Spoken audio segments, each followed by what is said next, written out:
ఆ తిరుమల తిరుపతి కొండల్లో కలియుగ దైవం శ్రీనివాసుడు కొలువై ఉన్నాడనడానికి ఎన్నో ఆధారాలున్నాయి. అటువంటి వాటిలో అలిపిరి పాదాలకు ప్రత్యేకమైన విశిష్టత ఉంది. మరి ఈ అలిపిరి పాదాలు వెనుక ఉన్న అసలు కథ ఏంటో ఇప్పుడు మనం తెలుసుకుందాం. అలిపిరి పాదాల మండపం. అలిపిరి కాలినడక మార్గంలో ఉన్న ప్రాంతాన్ని అలిపిరి పాదాలుగా పిలుస్తూ ఉంటారు. అక్కడ మొదటి మెట్టిపై ఉన్న శ్రీవారి పాదాలకు నమస్కరించి కొబ్బరికాయలు సమర్పించి కొండపైకి సాగిపోతూ ఉంటారు భక్తులు. తిరుమల తిరుపతిల్లో అనేక చోట్ల స్వామివారి పాదముద్రలు ఉన్నప్పటికీ అలిపిరి వద్ద ఉన్న పాదాలకు ఒక ప్రత్యేకత ఉంది. శ్రీవారు తన ఇష్టసఖి పద్మావతి అమ్మవారిని కలిసి తిరుగు ప్రయాణమై కొండ మీదకు వెళుతున్న సమయంలో ఆయన పరమ పవిత్రమైన ఆ మెట్లపై చెప్పులు లేకుండా నడవాలనుకుంటాడు.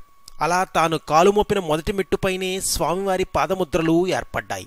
స్వయంగా ఏర్పడిన పాదముద్రలుగా వీటిని భక్తులు భావిస్తూ ఉంటారు.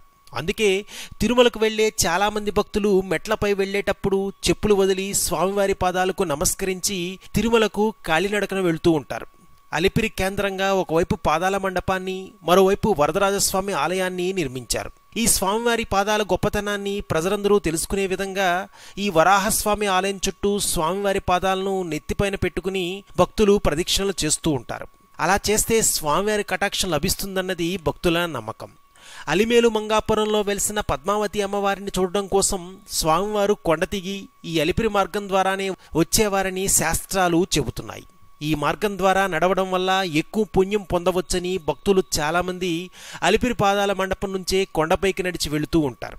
తిరుమల నంబికి సాక్షాత్తు శ్రీమన్నారాయణుడే ప్రత్యక్షంగా పాదాలను అలిపిరి వద్ద చూపించినట్లు పురాణాలు చెబుతున్నాయి.